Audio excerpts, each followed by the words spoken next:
ప్రారంభించి తొలి టికెట్ కొనుగోలు చేశారు. నిర్మాణానికి 10 లక్షలు మంజూరు చేశారు.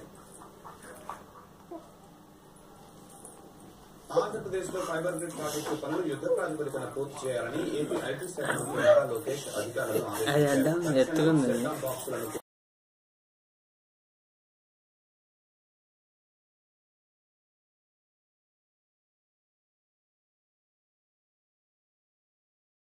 రైతులకు ఇళ్లకు కనెక్షన్ ఇచ్చేందుకు ప్రయత్నిస్తున్నామని తెలిపారు.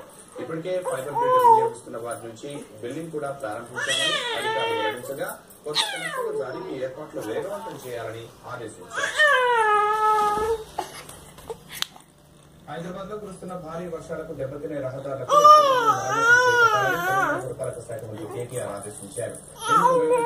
పనిచేస్తున్న ఇంజనీరింగ్ అధికారులు పనిచేయాలని కార్మికులకే ప్రాధాన్యం ఇవ్వాలన్న కేటీఆర్ కొత్తగా నిర్మించే ఫ్లైఓవర్లు, స్కైవేల నిర్మాణంలో బీటీ రహదారులకు బదులు సిమెంట్ రహదారులు వేయాలని స్పష్టం చేశారు.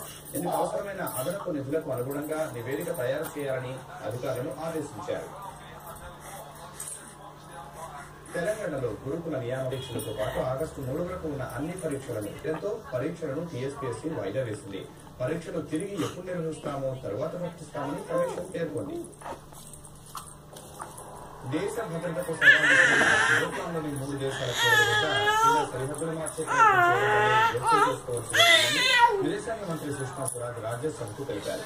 ఈ అంశంపై అడిగిన ప్రశ్నకు సమాధానం ప్రపంచ దేశాలు ఈ వివాదాలు